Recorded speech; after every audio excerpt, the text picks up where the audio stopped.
El último día estábamos hablando sobre el modelo del gas ideal, que es lo que vamos a ver hoy a profundidad. Al final tenía tres supuestos, uno general, que es de la teoría cinética molecular, era donde las partículas cumplen las leyes de la mecánica clásica. Entonces vamos a tratar a las moléculas, átomos, todo eso como que fueran objetos macroscópicos.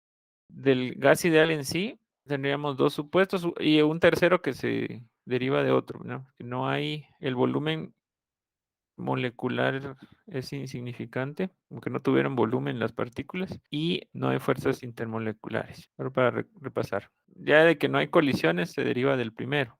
No lo incluimos porque ya está implícito ahí. Entonces, eso nos lleva a que el gas ideal al final es un montón de partículas o esferas que están rebotando en un espacio. Cada una de esas partículas, imagínense como fuera una esfera, no tiene volumen, por eso no colisiona, pero sí colisiona con las paredes del sistema y se mueve con una velocidad que es un vector, habíamos dicho. Entonces, al ser un vector, tiene una componente en X, en Y y en Z, las tres dimensiones. Y su aceleración va a ser igual a la derivada de ese vector velocidad respecto al tiempo, pura cinemática. Entonces, para estudiar el comportamiento de una partícula, vamos a introducirla en un volumen que sea fácil de comprender, ¿verdad? Con geometría, lo que le llaman euclidiana. Vamos a meter esto en un espacio tridimensional, espacio cartesiano, podríamos decir. ¿No? Tenemos a poner la Z aquí. Normalmente en la matemática ponen la X de este lado, pero por conveniencia la vamos a poner acá. Entonces, vamos a generar una especie de recipiente como que fuera una pecera y le vamos a poner distancias. Digamos, la altura va a ser L sub Z. El ancho sería L sub X y la profundidad L sub Y. Serían entonces las dimensiones de ese sistema que vamos a generar. Lo vamos a hacer así cuadrado para que sea fácil de entender. Pero la forma realmente no tiene, digamos, un efecto significativo. Entonces vamos a cerrar las distancias y eso nos forma una especie de figura, un cubo más o menos. Puede tener cualquier combinación de dimensionales. Bueno, entonces ahí adentro va a estar nuestra partícula rebotando en todas las paredes. A la partícula la vamos a poner I, es la partícula I. Entonces cuando tenemos varias componentes, la ventaja es que podemos analizar una componente, digamos, la que nosotros queramos, X, Y, Z, y después podemos extender todo lo que se analice a las otras dos, ¿no? Entonces, para facilitar el estudio, digamos, ¿qué pasa cuando una partícula colisiona contra la pared? Entonces, imagínense que vamos a ver esto en vista plana, vamos a poner nuestro ojo aquí y verlo desde este punto de vista. Entonces, tendríamos la pared del lado izquierdo, que es este plano, y la pared del lado derecho, que sería este plano de acá.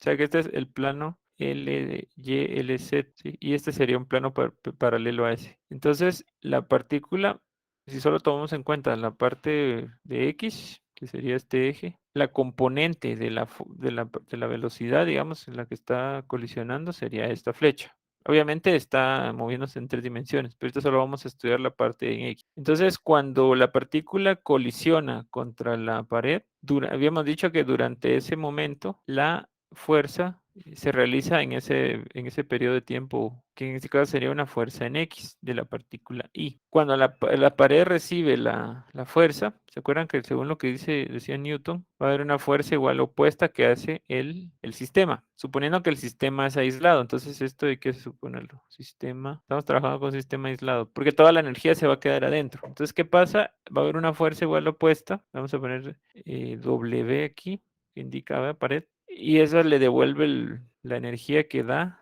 la partícula. Entonces, por eso es que estas colisiones se consideran elásticas, siempre y cuando el sistema sea aislado. Si no es aislado, no pueden ser elásticas. Entonces, va a rebotar la partícula de regreso. Y otra propiedad que se va a conservar es el momento. ¿Ya se acuerdan? O cantidad de movimiento. Que cuando va hacia un lado la partícula lleva un momento en X, porque el momento también es un vector, y regresa con la misma magnitud. Lo que va a cambiar es el signo del momento. El momento de ida es positivo y el de regreso es negativo. Entonces colisiona la partícula contra la pared con un momento positivo que va hacia la derecha y regresa con un momento negativo, rebota. La magnitud del momento se conserva, pero no, solo cambia de signo. Gracias, muy bien. Entonces, vamos a ir a relacionar. Aquí viene el método deductivo. Vamos a ir tomando las premisas, en este caso las leyes que nosotros vamos a usar, los modelos, y los vamos a ir combinando para llegar a conclusiones. Entonces, primera afirmación que vamos a usar es la que hizo Newton, creo que era la segunda ley, donde dice que la fuerza esta con la que la partícula colisiona es igual a la masa de la partícula. Como todas las partículas son iguales, suponiendo que es una sustancia pura, entonces no le voy a poner masa sub i porque todas las partículas tienen la misma masa, solo de masa de la partícula. Por la aceleración, como la aceleración también es un vector, entonces necesitamos decir que es una aceleración en x, ¿no?, de la partícula. Esta es la ley de Newton, ¿no?, que dice que la fuerza es masa por aceleración. Pero habíamos dicho que esa aceleración es una derivada respecto a la velocidad. Entonces esta derivada se cumple para todas las componentes. O sea que la fuerza con la que la partícula pega sería igual a la masa por la derivada de la velocidad en x respecto del tiempo, que ese es el equivalente a la aceleración, ¿verdad?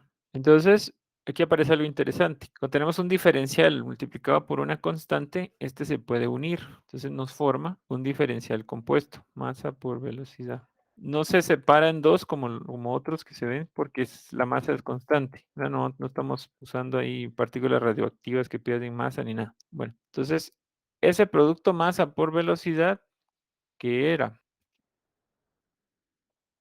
Cuando multiplica masa por velocidad, ¿qué variable estamos hablando? Momento.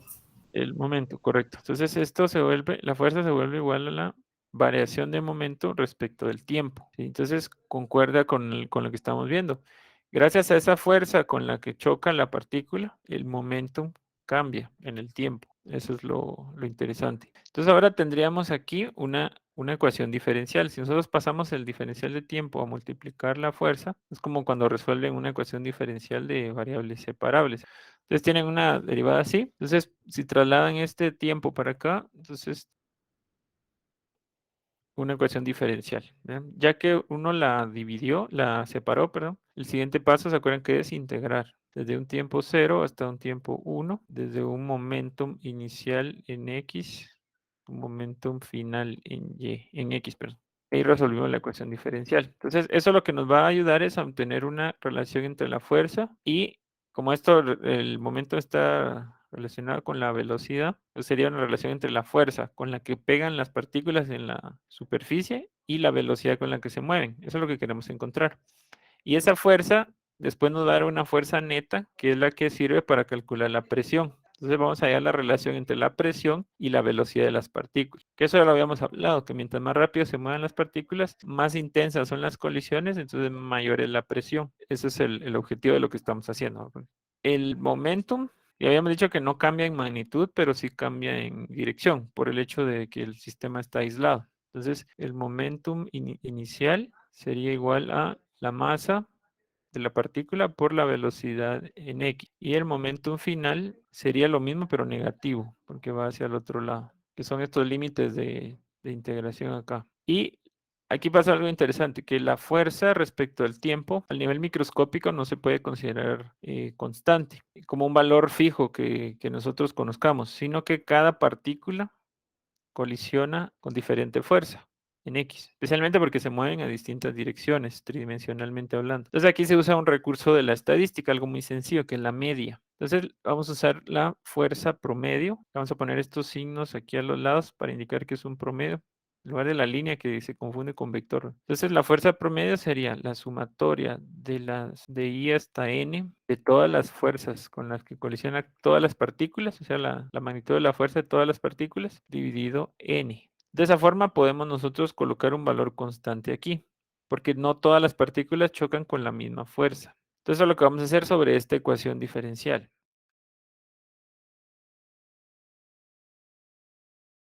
Antes de eso, hay un supuesto que tenemos que discutir, que es el asunto del tiempo que dura la colisión. Ese es tal vez el supuesto más extraño que tiene el gas ideal. Vemos que este es el largo en X, ¿no? ¿Se acuerdan que es esta distancia de acá? Entonces, la colisión comienza cuando la partícula está en el extremo opuesto, que sería el lado opuesto donde va a chocar. Entonces la partícula recorre la distancia Lx una vez para colisionar y la vuelve a recorrer para regresar. Entonces, el tiempo que le toma a la partícula hacer ese movimiento es el tiempo que dura la colisión, lo cual es extraño, porque el tiempo de la colisión debería ser el tiempo en que permanece en contacto la molécula, pero como ese tiempo es insignificante, toda la deducción se arruinaría porque habría que meter un cero ahí y ya no llegaríamos a nada. Entonces se le ocurrió supongo que fue a Boltzmann o alguno de los que estaban desarrollando esto, que el tiempo de colisión fue tomar en cuenta la ida y el rebote. Podríamos decir que es un supuesto un poco forzado, pero es necesario para obtener algo que tenga sentido. Entonces, tiempo de la colisión está relacionado con el tiempo que se tarda en recorrer dos veces Lx de ida y de vuelta, la distancia de Lx. Bueno, entonces vamos a combinar estos tres principios que escribí acá en esta ecuación diferencial. Vamos a ver cómo nos queda eso. Entonces, lo primero que tenemos que hacer es sustituir la fuerza por la fuerza promedio, entonces ya la podemos sacar de la integral porque la fuerza promedio sí se puede considerar como una constante. Entonces nos queda así, fuerza promedio en X de cada partícula por la integral de T0 a T1 es igual a, y acá el momentum es una diferencia de momentum. ¿Se acuerdan con el teorema fundamental del cálculo? Un diferencial de presión, perdón, de momentum sería solo un cambio de momento. Entonces, esta integral se volvería solo momentum final en X menos momentum inicial en X de la partícula I. Sí, esa diferencia sería la integral. Entonces ahora dijimos que esta diferencia de tiempo, que sería T1 menos T0, es el tiempo que le tarda a la partícula recorrer dos veces la distancia del X. Entonces recordemos que en cinemática la velocidad promedio, si la velocidad es constante, digamos, de la partícula, su velocidad sería distancia, dos veces Lx sobre tiempo. Entonces, si nosotros despejamos de aquí la diferencia de tiempo, nos queda que esta diferencia sería 2Lx sobre la velocidad en X. Eso sería entonces esta integral de acá que me comí, por cierto, el dt. Esa integral sería entonces, suponiendo que la velocidad es constante durante todo que debería hacerlo, porque no colisiona con nada, solo con la pared. Y la pared le devuelve todo el momento, entonces la velocidad siempre va a ser la misma. Y estos son masa por velocidad, ¿verdad? Que es lo que habíamos escrito aquí. Bueno, combinando todo esto, nos queda entonces que fuerza en X promedio por 2Lx dividido la velocidad en X es igual a, el momentum final es negativo porque va hacia la izquierda, masa por la velocidad en X y el momentum inicial es positivo, pero el negativo viene de la resta, nos queda así, es la ecuación diferencial resuelta. La idea es encontrar la fuerza promedio y asociada a la presión, que no va a ser esta directamente, ahorita vamos a ver eso. Entonces despejemos esta fuerza para relacionarla con la presión. Entonces aquí nos quedaría esto como dos veces masa por velocidad en X. La velocidad de esta pasa a multiplicar, o sea que queda velocidad en X al cuadrado dividido 2Lx. Ese 2 se elimina. Entonces la fuerza con la que, en promedio, con la que cada partícula choca con la pared, según los supuestos que se introdujeron ahí, sería igual a menos la masa por la velocidad en X al cuadrado dividido Lx. Así de sencillo, solo que es negativa por alguna relación, por la relación que hicimos. Pero esa no es la fuerza que directamente nos va a interesar para la presión, porque esta fuerza, digamos que es por pulsos, ¿no? Porque las partículas se hacen relevo. La fuerza que nos va a interesar para definir la presión es una que tenga que ser constante y va a ser la fuerza que hace la pared, que es igual y opuesta. Entonces, si tiene la misma magnitud, pero está en dirección opuesta, lo único que hay que cambiarle es el signo, ¿sí? Entonces, esa fuerza sería que en promedio le hace la pared a cada partícula X. Sería lo mismo, pero positivo. La fuerza de reacción, la que hablaba Newton. Ahí está. Entonces ya tenemos un valor de esa fuerza. Muy bien. Pero aquí tenemos otro problema. Ahí estaríamos bien si supiéramos a qué velocidad se mueve cada partícula. Por ahí apareció otro científico de apellido Maxwell, que lo vamos a mencionar más adelante, que postuló que las partículas no se mueven a la misma velocidad, ¿verdad? Es obvio, mucho menos en la velocidad en X, tienen una distribución de probabilidad, digamos. Es donde entra la parte cinética. Entonces, necesitamos introducir ahí la velocidad promedio también, así como hicimos con esto. Pero el problema de hacer un promedio con velocidades, si lo hiciéramos solo así, tendríamos que sumar todas las velocidades en X, dividirlo entre el número de partículas que hay ahí, que es un número gigantesco generalmente. Pero ¿qué pasa con las velocidades? Que las velocidades pueden tener signo, positivo o negativo. Entonces vamos a ver, ¿qué creen ustedes que pasa si yo sumo una cantidad gigantesca de números positivos o negativos? Yo tengo muchos números positivos y negativos sumados. El problema es que se puedan anular. No siempre pasa, pero en estadística es el valor más probable, que al sumar todos esos negativos y positivos tiende a cero. Entonces, por eso las velocidades no se suman en forma lineal, sino al cuadrado para eliminar el signo. Entonces se elevan al cuadrado y es justo como están aquí. O sea que lo que vamos a hacer es una velocidad promedio cuadrática. Entonces de aquí despejamos esa sumatoria, que sería entonces n por la velocidad al cuadrado promedio. ¿Sí? Entonces un promedio de números cuadráticos es más útil que de números lineales si hay tanto cambio de signo. Aquí no nos importó eso con la fuerza porque solo nos interesa la magnitud, ¿sí? No importa hacia qué dirección va. En cambio, en la velocidad sí nos interesa la dirección. Ahora, ¿de qué nos va a servir esto? Lo que ocurre es que para hallar la fuerza total que hace la pared, ya no le quitamos la I, por cierto, tenemos que sumar todas las fuerzas promedio, pero como la fuerza promedio es constante, la fuerza total sería solo n por la fuerza promedio. Se supone que la fuerza promedio es representativa de todas, entonces es como que todas colisionan a la misma fuerza en promedio. Entonces esto sería igual a la masa por la sumatoria de las velocidades de todas las partículas al cuadrado dividido Lx. Pero esta sumatoria la podemos sustituir por n por la fuerza promedio, que es casi como lo que hicimos aquí. Entonces, la fuerza total que hace la pared entonces en X va a ser igual a la masa por n, ya sustituyendo esto, por la velocidad de las partículas promedio. Por eso es que esto se llama mecánica estadística, porque tenemos que usar algunos conceptos como la media. Esa sería entonces la fuerza total que la pared hace en X para evitar que las partículas se salgan de su interior, del interior del sistema y para conservar la energía también adentro, porque se supone que es un sistema aislado. Entonces, esa sería la fuerza que queríamos. ¿Para qué nos va a servir esta fuerza? Para encontrar la relación entre la presión y la velocidad. Sencillo. ¿Se acuerdan que la presión era igual a la fuerza sobre el área? Entonces, ¿cuál sería el área del plano donde estamos nosotros trabajando? Como estábamos colisionando contra esta pared, el área sería LZ, LY por LZ. Entonces, la presión va a ser igual a la fuerza que hace la pared en X dividido LY por LZ. ¿Verdad? Y ahí tenemos la presión. Pero esa presión es igual a esto. Entonces, quedaría que la presión es igual a el número de partículas por la masa por la velocidad en x al cuadrado dividido Lx, esa es la fuerza, dividido Ly y Lz. Entonces el producto de Lx, Ly y Lz que obtenemos el volumen del sistema. Entonces nos queda que la presión es igual a n por m por la velocidad sobre el volumen. Muy bien. Entonces ya tiene forma la ecuación, si se dan cuenta, ¿no? Que estamos usando pura mecánica clásica. Muy bien. Ahora viene otra cosa interesante, que la velocidad es un vector, ¿se acuerdan? Entonces, esta es la componente X. ¿Cómo hacemos para trasladar esto de componente X a tomar en cuenta las tres componentes? Entonces, muy sencillo, ¿se acuerdan del teorema de Pitágoras? Entonces, la velocidad, ya no solo en X, sino como en una magnitud completa, la magnitud total del vector velocidad era,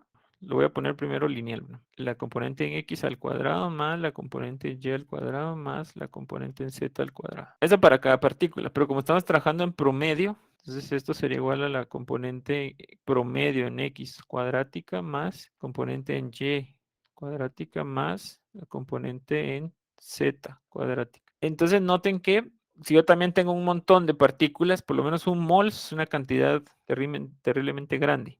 Entonces, si yo vengo y tomo todas las partículas, la tendencia va a ser el valor más probable, ese es un principio estadístico, es que las velocidades, las componentes, digamos, van a tender a ser iguales. O sea que en promedio, esto es igual a 3 veces cualquiera de las componentes. Porque como son tantas partículas, que al final cuando yo promedio las componentes de todas, la tendencia es que que me van a dar casi que el mismo valor. Es una tendencia promedio. Entonces yo puedo decir que este valor promedio es 3 veces cualquier componente al cuadrado.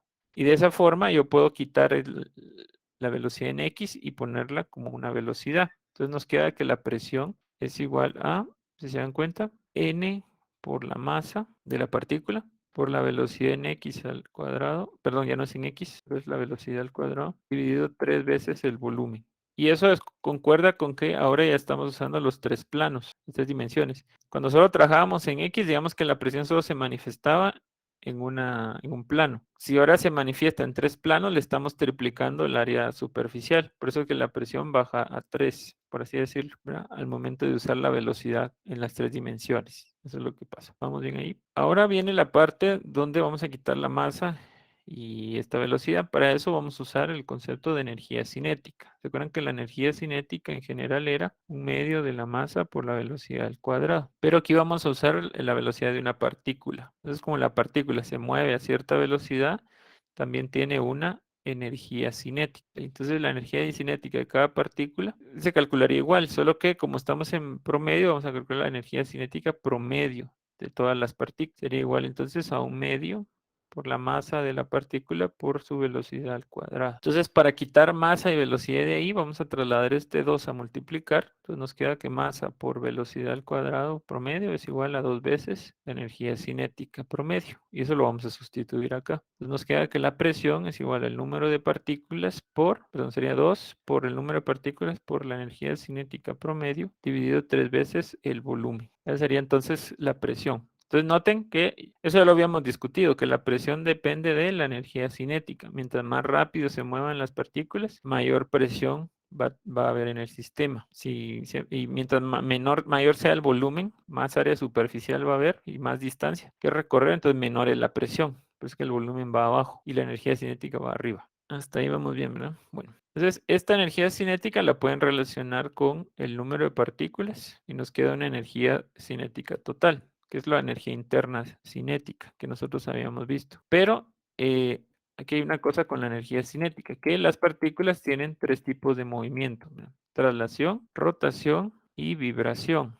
Como las partículas que nosotros estamos trabajando en el gas ideal no tienen volumen, entonces el movimiento de rotación no tiene ningún sentido. Para que haya energía rotacional, el objeto tiene que tener volumen. De lo contrario, no puede acumular energía por rotación. Como no estamos tomando en cuenta las fuerzas intermoleculares, ni los enlaces, ni nada de eso, la vibración tampoco nos va a interesar. Por eso es que la energía cinética que estamos poniendo acá solo es la traslacional, que sería la suma traslacional más rotacional más vibracional. Pero por la simplificación que hace el gas ideal, la rotacional y la vibracional se eliminan. Entonces, esta de acá es una energía traslacional. Nada más. No estamos tomando en cuenta las otras energías asociadas al movimiento que debería tener una partícula de verdad, no la del modelo del gas ideal. Eso es importante. Bueno, la energía cinética traslacional, si yo la sumo, en este caso, nos da una energía interna traslacional, que sería N por esto. Entonces, si en nuestro sistema hay 18.000 partículas, yo multiplico la energía cinética que tienen cada una por 18.000, me da la total, que le vamos a poner U, K total. Entonces, la ecuación se convierte en esto. Si yo paso el volumen a multiplicar acá, entonces este N por esto era la energía interna traslacional, ¿verdad? Entonces nos va a quedar 2/3 de la energía cinética traslacional de todas las partículas por 2/3 es igual al producto PV. Sí, eso quiere decir. Entonces quiere decir que la multiplicación entre presión y volumen es energía. Si se dan cuenta, si nosotros hacemos eso, kilopascal por metro cúbico, que serían las dimensionales. Si ustedes, perdón, pascal por metro cúbico, lo vamos a poner así. Si ustedes desglosan esas dimensionales, les queda aquí newton sobre metro cuadrado por metro cúbico. ¿Sí? Y eso nos da newton por metro. ¿Se acuerdan que eso es igual a joule? O sea que al multiplicar presión por volumen, nos dan las mismas dimensionales que la energía cinética, en este caso, joules, ¿verdad? ¿Sí? Entonces, ahí es donde viene el concepto de que mayor energía cinética, mayor velocidad de las partículas, mayor va a ser la presión, ¿sí? Y si hacemos crecer el volumen, reduce la presión, porque el volumen aumentaría la distancia que tienen que recorrer las partículas para colisionar con las paredes y el área superficial también cambiaría. Por eso es que el volumen hace que la presión disminuya al aumentar, ¿no? Muy bien, ¿se entiende eso? ¿Alguna pregunta? Todo claro. Claro, bueno, se encuentra, dice, usamos pura dinámica y cinemática, ¿verdad? De la que se ve en física básica. Ahora veamos qué pasa con esta energía, porque esta energía traslacional no se puede medir, ¿sí? No tenemos un velocímetro microscópico para ver a qué velocidad va cada molécula y después sacar el promedio. Entonces ya habíamos visto, según la ley cero y todo eso, que nuestro velocímetro de moléculas es el termómetro, pero no lo mide directamente, sino de forma indirecta. Entonces, esta energía cinética traslacional la vamos a relacionar con la temperatura.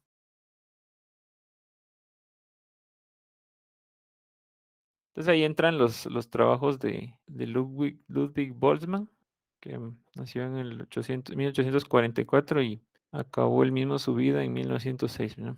Tristemente, bueno. Entonces, dentro de lo que él estudió, ¿verdad? Llegó a esa conclusión que acabamos nosotros de decir, que la energía cinética traslacional es directamente proporcional a la temperatura. Y él dijo también que esta energía cinética traslacional se desglosa en 3 dimensiones, porque las partículas, así como estábamos analizando la velocidad en X, ¿sí? Cada movimiento en cada dimensión representa una cantidad de energía traslacional. Vamos a tener una traslacional en X, una traslacional en Y una energía traslacional en Z. Entonces, en cuenta, depende de qué dirección lleve la molécula, va a distribuir su energía traslacional en las 3 dimensiones, ¿sí? Sea, si hay una molécula que se mueve justamente en paralelo al eje X, estas dos van a ser cero. Solo va a tener energía en X, así sucesivamente. Entonces él dijo que para esta proporcionalidad, la energía traslacional se va a relacionar con la temperatura a través del concepto de la energía cinética macroscópica, que es U medio en la masa por velocidad cuadrado, le conservó el U medio que viene en esta ecuación. Entonces él dijo, bueno, tengo que relacionar la temperatura con la energía traslacional. Entonces lo hizo pues a través de ciertas deducciones y experimentos, llegó a la conclusión de que para sustituir esto por la temperatura, se necesitaba introducir una constante de proporcionalidad, que es la que se conoce como constante de Boltzmann. Ahorita vamos a ver qué valor tiene. Entonces la constante de Boltzmann entra acá y relaciona entonces algo microscópico, que es la energía cinética traslacional, con algo macroscópico, que es la temperatura. Entonces cada dimensión va a presentar un término de esto. Representa la energía total que tiene cada partícula en cada dirección, si se dan cuenta. Entonces la constante de Boltzmann es la que relaciona la temperatura con la energía cinética y tiene un valor de, esa es una constante universal, 1.3800658 por 10 a la menos 23 joules sobre Kelvin, ¿verdad? Está en relación de energía con temperatura. Eso está en joules. Entonces, cada unidad de temperatura en Kelvin que tenga una partícula indica que va a tener la mitad de esto, de energía traslacional. Eso es lo que dijo Boltzmann. Entonces, si unimos esto, como estos términos son iguales, quiere decir que la energía cinética traslacional es igual a 3 medios de la constante de Boltzmann por T. Entonces, eso lo vamos a sustituir aquí, pero como un total, ¿no? Entonces, sería entonces que la energía cinética traslacional total es igual a 3 medios del número de partículas por la constante de Boltzmann por T. Y eso se lo vamos a sustituir a esta ecuación aquí.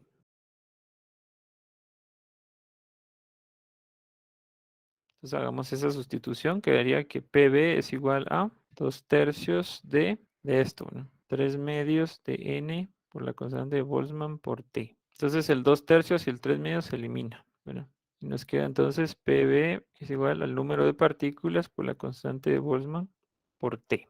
Esa sería la ecuación del gas ideal, solo que tiene una forma extraña, se dan cuenta, porque estamos usando una constante a nivel microscópico. Y normalmente aquí que usamos el número de moles. Entonces, ¿se acuerdan que el número de moles es igual al número de partículas dividido el número de Avogadro? O sea que el número de partículas es igual al número de moles por el número de Avogadro. Ahí ya tenemos los moles a nivel macroscópico. Sustituimos eso y nos queda igual a N por número de Avogadro por la constante de Boltzmann por T. ¿Sí? Entonces, ¿se acuerdan que la constante de Boltzmann habíamos dicho que era? Lo voy a volver a escribir aquí. 1.3800658 por 10 a la 23, a la menos 23 joules sobre Kelvin. Y el número de Avogadro, ¿quién se acuerda? Es 6.0221367 por 10 a la 23 moles a la menos 1. Serían partículas por mol. Entonces, si multiplicamos estos dos, ¿qué valor nos da? ¿Quién me dice? Hagan ahí la multiplicación. ¿Cuánto nos da el producto de estos dos números? 8.3145. Por ahí le ponen más decimales. ¿Ya? ¿Esto qué es? La R de los gases ideales. Y así es como se construye el modelo de gas ideal, el proceso de construcción del modelo. Entonces, cuando ustedes usen esa ecuación que se ve sencilla, ya saben que están combinando las leyes de Newton con principios estadísticos, principios de la cinemática, de la dinámica, principios estadísticos, y eso nos da esa pequeña ecuación que parece sencilla, pero ya vieron que no lo es. Esto es un modelo teórico. Partimos de postulados a priori para construirlo.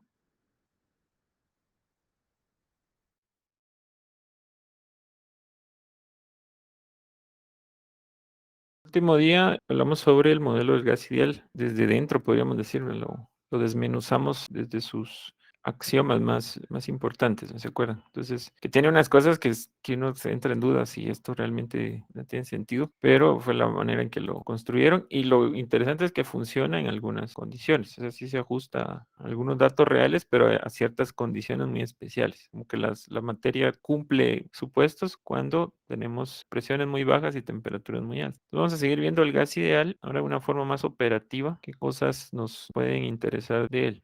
Entonces, recordemos que pues, es esta ecuación sencilla, ¿no? Que sería la ecuación del gas ideal que construimos la última vez. Su constante, es lo primero que vamos a estudiar, para el sistema internacional, ¿se acuerdan que es 0.31451? Y las dimensionales es Joule sobre mol Kelvin. Vean que salía del producto, ¿se acuerdan? Del número de Avogadro por la constante de Boltzmann. Entonces, la constante de R representa, si se dan cuenta, una relación entre energía cinética de las moléculas y la temperatura. Es una manera de decir, estamos midiendo, por así decirlo, en forma indirecta, la velocidad con la que las moléculas se mueven. Es una relación, pero tomando en cuenta esos supuestos que el modelo introduce. ¿Qué dimensionales tenemos acá? Si se dan cuenta, si al despejar esta R, tenemos arriba un producto de presión-volumen que habíamos dicho que también representaba energía, y abajo nos quedarían los moles y la temperatura. Entonces, lo que estamos combinando aquí en la R es dimensionales de presión. Vemos en el caso del sistema internacional sería Pascal, sus variables oficiales, por así decirlo, metro cúbico, y abajo quedaría mol Kelvin. Entonces, esto es importante, que ese producto de presión y volumen nos da energía. Eso pueden hacer ustedes ahí el análisis dimensional, recordando qué significa, por ejemplo, el pascal. Un pascal era Newton sobre metro cuadrado. Es una medida de presión. Y al multiplicarla por metro cúbico, eliminamos lo de abajo y nos queda Newton metro. ¿Se acuerdan que esto, cuando se veía en mecánica, es el Joule, está asociado con energía? Entonces, ese producto pascal metro cúbico nos da energía. Pero el problema tal vez que hace un poco tedioso usar estas dimensionales es que la presión tiende a darnos valores muy grandes de presión, porque el pascal es muy pequeño, porque el newton también es relativamente muy pequeño.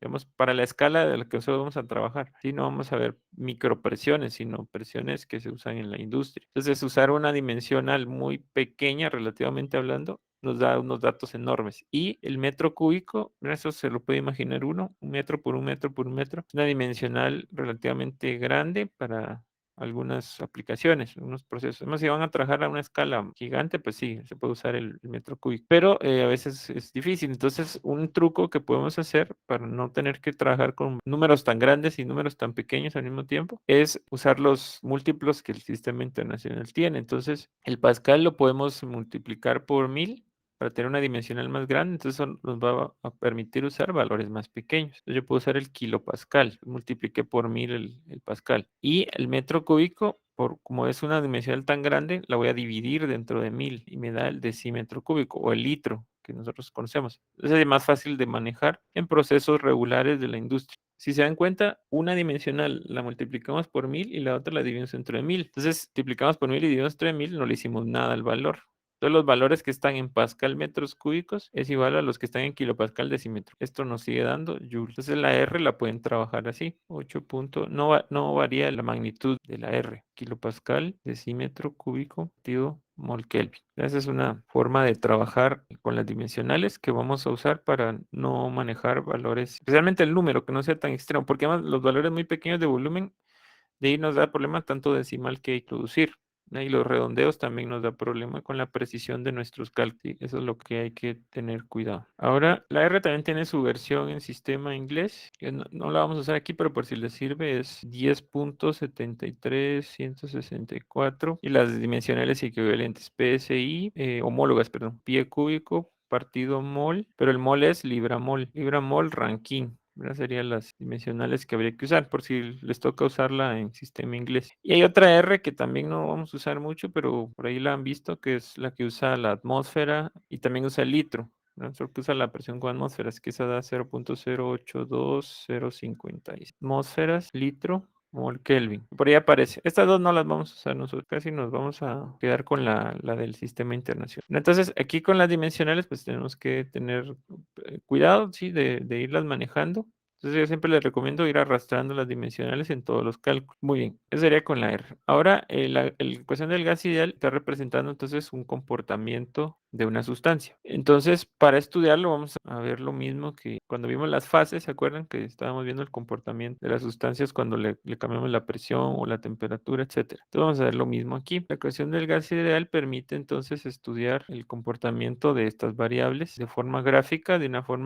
manera muy sencilla. Entonces podemos hacer combinaciones de dos variables, porque aquí tenemos tres variables importantes: presión, volumen y temperatura. Entonces, si queremos estudiar comportamientos en dos dimensiones, que es lo más común para no hacernos bolas, entonces lo que se hace es que se deja constante una de ellas y se construyen curvas de nivel, que son como si uno hiciera rodajas de la superficie de estas tres variables. Entonces, el diagrama que más vamos a usar es el de presión contra volumen. Entonces, la variable que estamos dejando constante es la temperatura. Si nosotros despejamos la presión, digamos que para que quede como variable dependiente, nos quedaría de esta forma: nRT. Bueno, la temperatura es constante, la R también, y los moles también son constantes porque vamos a trabajar sistemas cerrados, ¿verdad? La cantidad de materia no va a cambiar. Entonces, estas tres van a quedar constantes y la variable independiente sería el volumen. Entonces, en cuenta es una constante por una función inversa. Entonces, recordando aquí en paréntesis matemática, la función inversa puede tener una constante c sobre x. Recuerda que tiene asíntotas en 0, el valor de x 0, porque si ustedes colocan un 0 aquí, aquí tienen un valor, les da prácticamente infinito. Entonces, al graficarla, nos da una cosa así, forma asintótica que tiene. Entonces, en el caso del diagrama presión-volumen pasa lo mismo, porque tenemos que el volumen como variable independiente está invertida y la variable dependiente es la presión. Entonces, la isoterma, que sería el nombre de la línea que vamos a hacer porque la temperatura es constante, se vería como la función inversa. Lo que va a cambiar es el valor de la constante. O sea, yo puedo ir modificando la temperatura y obtener distintas isotermas, que serían las curvas de nivel, estas líneas. Y solo nos interesa el cuadrante positivo porque la presión y el volumen absolutos son positivos, nunca vamos a tener valores negativos. Entonces quedarían las curvas así, ¿verdad? Esta sería la línea. Entonces aquí vemos que conforme aumenta el volumen, presión disminuye. Cuando disminuye el volumen, aumenta la presión. Para estudiar esto vamos a usar el sistema cilindro-pistón, el que nos va a servir. Entonces, si ustedes tienen un valor alto de volumen, pueden verlo como que la sustancia que está aquí adentro, vemos que va a ser un gas ideal aquí adentro del cilindro, está como relajada, digamos. Tiene un volumen alto, la presión es relativamente baja. Pero si nosotros lo comprimimos, proceso de compresión, donde le hacemos fuerza aquí arriba y hacemos una reducción del volumen. Entonces, al reducir el volumen, lo que ocurre es que le dejamos menos espacio a las moléculas. Como esas se están moviendo allá adentro, según vimos en el modelo cinético molecular, empiezan a rebotar más rápido y con mayor intensidad, entonces la presión aumenta, y así sucesivamente. Y viceversa, podemos hacer una expansión, que es al revés, dejamos que se expanda naturalmente y regresa al estado donde tenemos volumen alto y la presión disminuye.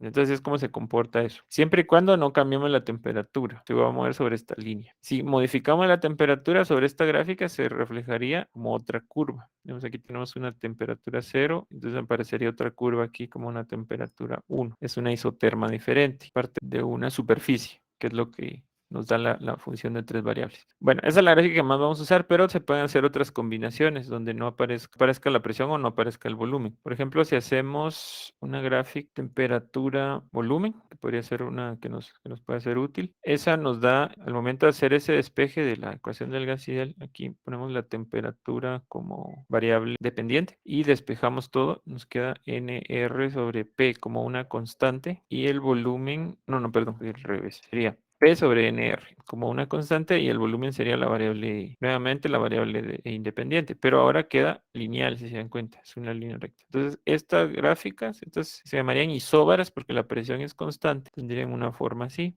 Son líneas rectas con intercepto cero, presión constante.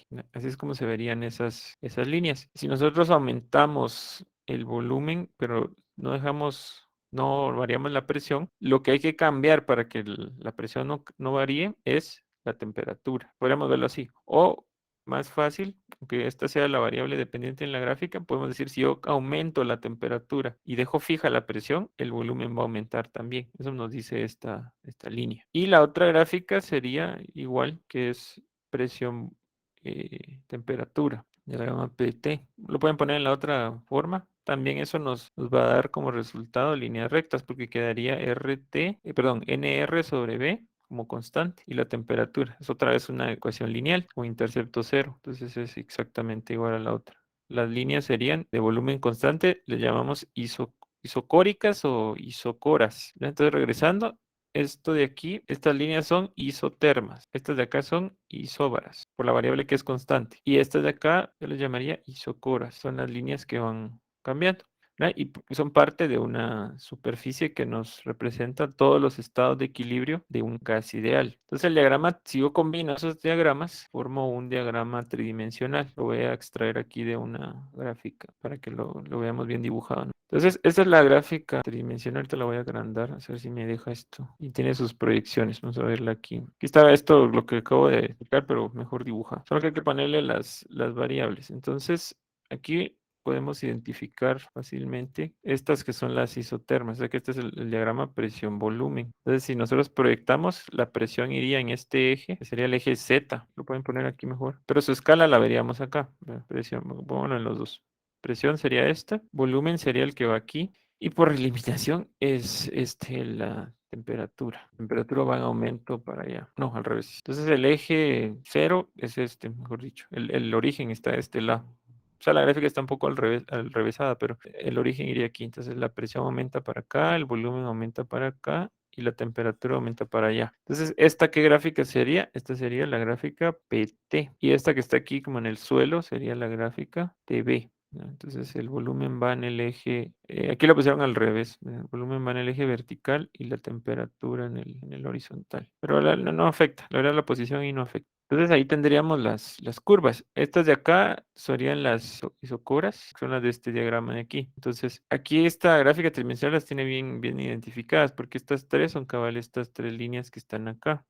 Entonces, cuando hacemos curvas de niveles, como hacer rodajas y aplanar la gráfica, entonces las rodajas se ven como líneas. Por eso se llaman, no son curvas en sí, porque son rectas en este caso, pero llamamos curvas de nivel, por eso cada una representa un nivel de la variable que no está descrita en el diagrama. Estas líneas curvas de acá son las isotermas de esta proyección, lo mismo. Es como que cortaran, como que esto fuera un pastel y lo cortaran y lo aplanaran. Entonces las líneas quedan aquí. Aquí son cuatro. Esta que está en la orilla y estas tres. Son las proyecciones que se forman acá. Y las de abajo son las isóbaras, ¿verdad? Que son estas líneas más oscuras, que son estas tres de acá. Entonces, esta superficie representa todos los estados de equilibrio que puede describir el modelo de gas ideal. Es la forma en que se comporta una sustancia si cumple con el modelo de gas ideal. Eso es lo que hay que tomar en cuenta, ¿sí? Del comportamiento. Hace algunas clases vimos lo que responde a un proceso reversible, ¿se acuerdan eso? Que era un proceso que estaba compuesto solo por estados de equilibrio en su trayectoria. Entonces, cuando ya tenemos una ecuación de estado, un modelo que representa estados de equilibrio, ya podemos visualizar un proceso reversible. Entonces, esta gráfica del gas ideal nos permitiría dibujar un proceso reversible que sería aquel en que su trayectoria va sobre la superficie. Entonces imagínense que tienen aquí un estado inicial a cierta presión, cierta temperatura y cierto volumen, que el volumen sería aquí abajo. Entonces, si yo tengo un proceso que puedo dibujar sobre la superficie, imagínense que está pegado, no tiene que ir sobre las mismas líneas, puede ir en cualquier dirección, pero siempre que esté dibujado en la superficie directamente a cualquier otro estado, otro volumen, otra temperatura, otra presión, eso va a ser un proceso reversible y va a estar descrito por la ecuación de la superficie, que sería la del gas ideal, esta que nos representa. Entonces, para lograr esto, en la realidad tendríamos que hacer el proceso infinitamente lento. Ya no se les olvide ese concepto. Entonces, para nunca despegarnos del equilibrio durante la trayectoria. Eso es lo que no hay que perder de vista. Entonces, cuando describimos un proceso reversible, tenemos que manejar los diferenciales. Entonces, en este caso, por ejemplo, si tomamos que la función es presión respecto de temperatura y volumen, digamos, es la más común. Entonces, la variación que ocurre en un proceso reversible en cualquier dirección, no importa, la variación de presión va a ser función de la variación. Lo pongo como diferencial porque tengo que estar infinitamente cerca de la superficie, del equilibrio. Eso representa eso. La variación de presión va a ser afectada por la variación de temperatura, la variación de volumen. Esas dos variables. Eso nos va a hacer que cambie la presión. Y habíamos dicho, esto lo estudiamos así a grosso modo, que estos diferenciales están relacionados por derivadas parciales, ¿sí? Lo que vendría a ser una ecuación diferencial. Entonces, la variación de presión que puede haber en un proceso puede ser, digamos, una compresión con calentamiento incorporado, depende de lo que pase. Vamos a dibujar otra vez puede ser que estemos comprimiendo la sustancia y al mismo tiempo calentándola o haciendo cualquier combinación que haga que la temperatura y el volumen cambien. Entonces, el proceso reversible nos permite separar los cambios, hacer un cambio de una variable antes y un cambio de una variable después. Y eso lo representan las derivadas parciales. Por ejemplo, tenemos una derivada de la presión respecto de la temperatura a volumen constante. Ese es el efecto de la temperatura cuando el volumen no cambia. Entonces, si yo digo que estoy haciendo un proceso en el que el volumen no cambia, esta parte de la ecuación sería una variación que se mueve sobre una isocora a volumen constante. Y la otra parte, la contraparte de eso, digamos, sería el efecto del volumen cuando la temperatura no cambia. Entonces, esta parte es moverse sobre una isoterma. Ese sería el truco para analizar procesos reversibles. Veamos un caso rápidamente. Voy a ver aquí la gráfica de nuevo. Vamos a dibujar algo más consistente. Entonces, voy a poner aquí sus variables, presión, temperatura y volumen. Vamos a ver el volumen este. Muy bien, voy a trabajar con la tridimensional.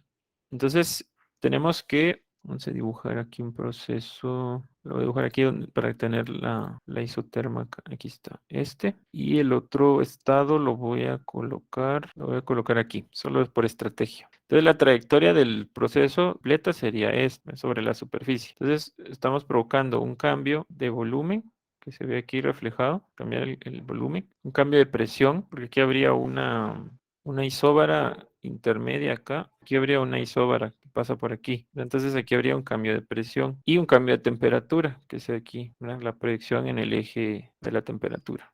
Si se dan cuenta. Bueno, lo que nos permite hacer el proceso reversible es hacer esto por pasos, no todos los cambios al mismo tiempo. Quiere decir eso, que yo podría, vamos a hacerlo aquí en celeste, hacer primero un cambio a volumen constante, cambiar la temperatura, que es el primer efecto, cambiar la temperatura sin cambiar el volumen. Entonces me tengo que mover sobre una isocora. Entonces yo podría ver y moverme sobre esta línea que es la isocora. O sea que aquí no estoy cambiando el volumen, solo la temperatura. Entonces, ¿qué es eso? Esa línea representa el proceso cuando ustedes integran esta parte. Entonces al integrar eso, yo puedo calcular el cambio de presión, integrando el diferencial, la derivada, perdón, que sería el diferencial el efecto de la presión respecto de la temperatura a volumen constante de T. ¿Desde dónde a dónde? Desde la temperatura inicial, que es esta línea donde está al inicio, hasta la temperatura final.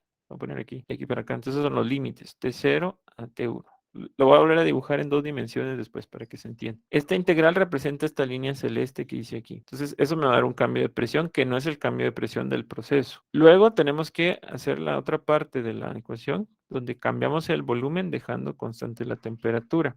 Pero tenemos que mover sobre una isoterma. Pero como ya cambió la temperatura, vamos a movernos sobre la isoterma final. Sería esta línea de acá. Y llegar al estado final. Entonces, eso lo complementa la otra integral de volumen 0 a volumen 1, P respecto de B de B. ¿No? Así es como se vería. Entonces, ¿por qué estoy haciendo eso? Porque recuerden que hemos dicho que un cambio de una variable de estado es igual a la integral de su diferencial. En este caso, la variable de estado es la presión. Entonces, al integrar su diferencial, tengo que integrar estos dos efectos. Y así yo tengo los cambios de presión para cada uno de estos procesos hipotéticos que tengo que hacer por partes. Uno es isocórico, porque me moví sobre una isocora, y el otro es isotérmico, porque me moví sobre una isoterma. Entonces, al integrar eso, obtengo el cambio de presión. Entonces, voy a hacer esta proyección, que es la proyección PV para explicarlo de nuevo. Entonces, las líneas, tendríamos tres isotermas. Ajá. Entonces, el proceso era más o menos así. Lo voy a dibujar aquí. Muy bien. Entonces, el primer paso que hicimos fue movernos sobre una isocora. Si quieren, también dibujémoslo en la proyección aquí para que se mire interesante. Entonces, el primer paso es cambiar la temperatura cuando el volumen no cambia. Entonces, las isotermas son la de 0 es esta, y la de la temperatura no es esta, porque no pasa por esta que está en medio. O sea, sí pasa, pero no se queda ahí. Entonces, el primer proceso en este diagrama, un proceso isocórico, se ve como una línea vertical, porque se supone que el volumen no tiene que cambiar. Eso se vería acá, de esta forma. Si dan cuenta, la proyección de esta línea sobre este diagrama sería una línea vertical. Esta línea vertical es la sombra de esta línea inclinada que está acá. Y esa sería la primera parte, cuando integramos esto. Y la segunda parte es movernos sobre una isoterma, la de la temperatura 1, que sería este. Entonces, ¿por qué hacemos esos dos procesos en lugar de hacer uno? Porque la ecuación de estado nos permite irnos por cualquier trayectoria. ¿Se acuerdan que las variables de estado no dependen de la trayectoria? Entonces, nuestro proceso puede tener cualquier trayectoria, sí, pero esto no lo puedo calcular directamente. Tengo que hacer los pasos. Y no importa el orden que los haga. Pude haber hecho la trayectoria al revés. Primero lo isotérmico, después lo isocórico. Lo que importa es llegar al estado final. Entonces yo elegí esta por el orden en que viene la ecuación. Después viene la parte isotérmica. Entonces el proceso sería de aquí para acá. Aquí estaría el estado 0, aquí estaría el estado 1. Entonces la suma de estos dos subprocesos, que son estas dos isotermas, integrales, perdón, nos da el cambio total de la presión, que sería la distancia que se refleja acá. Este sería entonces el cambio de presión de el proceso que dibujamos ahí. Y se puede hacer al revés también, irnos primero por la isoterma 0 y luego hacer el proceso isocórico, o sea, invertir el orden. Y no afecta. El orden en que hagamos los pasos no afecta el resultado final. Ahora veamos eso con la ecuación del gas ideal, porque se supone que esta superficie que estoy usando de ejemplo es la ecuación del gas ideal. Aquí lo pueden dibujar también sobre las otras proyecciones si ustedes quisieran. Esta es la proyección presión temperatura y esta de acá era la de volumen temperatura. Entonces aquí esta línea representa una isocórica. Primero nos movemos a volumen constante y luego a temperatura constante, sería una vertical, sale ahí. Ahí está. Entonces el proceso va en esa forma. Tal vez solo sería una, debería así. No sé si esto está bien a escala. Así se vería la trayectoria aquí. Y acá tendríamos volumen. A ver si me sale aquí. Y sería una horizontal, porque esto pasa por, sí, 3. Sería una horizontal así. Y luego una vertical, porque la otra variable es temperatura. Se vería así, una L, solo para que lo entendamos. Entonces el proceso es esta, lo que cierra el... Aquí no me salió bien, pero aquí sí se va a ver, no está muy a escala. Bueno, entonces hagamos el cálculo rápidamente, que no es un cálculo, sino es una demostración. ¿Qué pasaría si nosotros aplicamos esta ecuación diferencial integrada al gas ideal? Lo voy a volver a copiar aquí. Entonces delta P sería igual a la integral de T0 a T1 del efecto de la temperatura y la integral de B0 B1 del efecto del volumen. Muy bien, entonces nuestra ecuación de gas ideal nos dice que la presión es igual a nRT sobre B. Muy bien, entonces a partir de esto vamos a hacer las derivadas parciales. Entonces, ¿se acuerdan cómo se hacía una derivada parcial? Ustedes toman solo una de las variables que tiene la ecuación, como que fuera la única que cambia, y las demás las toman como constantes. Entonces yo voy a hacer la derivada de la presión respecto de la temperatura a volumen constante para un gas ideal. Siempre que me refiero al gas ideal voy a escribir este superíndice GI. Entonces yo tengo que derivar parcialmente esta ecuación. Como lo que está cambiando la temperatura y dejo constante el volumen, la derivada va a ser NR sobre B, porque sería la derivada de una variable lineal. Entonces nos quedaría NR sobre B, ¿no? Como la derivada parcial. Y ahora, ¿cómo quedaría la derivada del volumen? A ver, aquí me dice que ahora la variable que va a cambiar es es la que está abajo, es el volumen. Entonces tienen que hacer la derivada de una inversa. Sería menos nRT partido volumen al cuadrado. Exacto, muy bien. Esa sería entonces la área parcial. Entonces ahora sencillamente lo que hacemos es sustituirlas en la ecuación integrada. Entonces nos quedaría delta P es igual a la integral de esto, pero noten que aquí en la integral solo cambia la temperatura. Entonces todo queda como una constante, si nos damos cuenta. Entonces podríamos dejar todo afuera y no afecta. Extraer todo y dejarlo fuera de la integral y adentro solo quedaría el diferencial de t, porque no quedó, la derivada no depende de la temperatura, esta.